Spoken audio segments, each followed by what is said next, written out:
గొప్ప నాయకుడు కేసీఆర్ గారు. ఆయన దగ్గర నుంచే కదా నేను సామాజిక తెలంగాణ ఎజెండా నేర్చుకున్నది. బీసీలకు ఎవరు వృత్తి పనిదారులు ఉంటే వాళ్ళకి చేయూతనిస్తా అని చెప్పినటువంటి ఏకైక ముఖ్యమంత్రి కేసీఆర్ గారు. చెప్పినట్టుగా డబ్బులు ఇచ్చిండు కూడా. ప్రతి కులాన్ని కాపాడుకునే ప్రయత్నం చేసిండు. అది కాదా సామాజిక తెలంగాణ? నేను మే 1 నాడు లేబర్ డే రోజు మాట్లాడితే దాన్ని చిల్వలు పలువలు చేసి సామాజిక తెలంగాణ పేరుతోని కవిత పార్టీ పెడుతుందని చెప్పి నేను నిన్న చెప్పిన 2 పేర్లు పని కట్టుకొని నా మీద దుష్ప్రచారం చేసిండ్రు. నేనేమైనా తప్పు మాట్లాడినా? బీఆర్ఎస్ పార్టీ వ్యతిరేకమా సామాజిక తెలంగాణ నినాదానికి? బీఆర్ఎస్ పార్టీకి సామాజిక తెలంగాణ అవసరం లేదా? భౌగోళిక తెలంగాణ వస్తే సరిపోతుందా? బంగారు తెలంగాణ కావాలని కేసీఆర్ గారు ఇచ్చిన నినాదమే కదా. బంగారు తెలంగాణ అంటే ఏంది?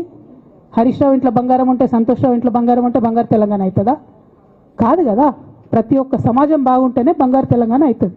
నేను అదే కదా మాట్లాడినా. దానికి ఇష్టం వచ్చినట్టు నా మీద స్టోరీ లేపిస్తే నేను భవన్లో పోయి కూర్చొని బాజాప్తా, ఎక్కడో కాదు, బయట ప్రెస్ మీట్ పెట్టలేదు, ఏ ప్రెస్ క్లబ్లో పెట్టలేదు, డైరెక్ట్గా తెలంగాణ భవన్ నా ఆఫీస్ అండి, నా పార్టీ భవన్లో పోయి కూర్చొని నేనేం చెప్పినా? నా మీద కుట్రలు జరుగుతున్నది, నా మీద విషప్రచారం జరుగుతున్నది అని చెప్పిన. నేను రామన్నను బుజ్జగించి గడ్డం పట్టుకొని అడుగుతా ఉన్నా, అన్న నీ చెల్లెని, ఒక మహిళా ఎమ్మెల్సీని మన పార్టీ ఆఫీస్లో కూర్చొని నా మీద కుట్రలు జరుగుతున్నాయని నేనంటే మీరు వర్కింగ్ ప్రెసిడెంట్గా ఉన్నారన్న, ఫోన్ చేయరా అన్న నాకు? ఏమైంది బేటా, ఎందుకు బాధపడుతున్నావు అని ఫోన్ చేయరా? ఇది ఎప్పుడు జరిగిన ఇన్సిడెంటు? లేక లీక్ కాకముందు, నేను నా కొడుకు గ్రాడ్యుయేషన్కి అమెరికా పోకముందు, అంతకుముందే. మరి మీరు వర్కింగ్ ప్రెసిడెంట్ కదన్నా, నేను పార్టీ ఎమ్మెల్సీని కదా. చెల్లెలు అన్న బంధుత్వాలు పక్కన పెడదాం ఒక్క నిమిషం. ప్రొఫెషనల్ సెటప్లో ఒక పొలిటికల్ పార్టీలో ఒక మహిళా ఎమ్మెల్సీ భవన్లో కూర్చొని నా మీద కుట్రలు జరుగుతున్నాయంటే మీరు మాట్లాడినరా అన్న? 103 రోజులు అయిపోయిందన్న ఇయ్యాలటికి, ఒక్క మాట మాట్లాడినరా? కేసీఆర్ గారు దగ్గర నుంచి కమ్యూనికేషన్ రావాలని నేను ఎక్స్పెక్ట్ చేయలే.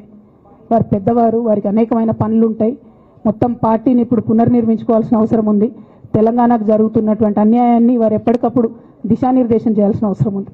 కానీ వర్కింగ్ ప్రెసిడెంట్ గారి దగ్గర నుంచి ఫోన్ రాకపోవడం మాత్రం ఒక మాట అనిపించింది నాకు.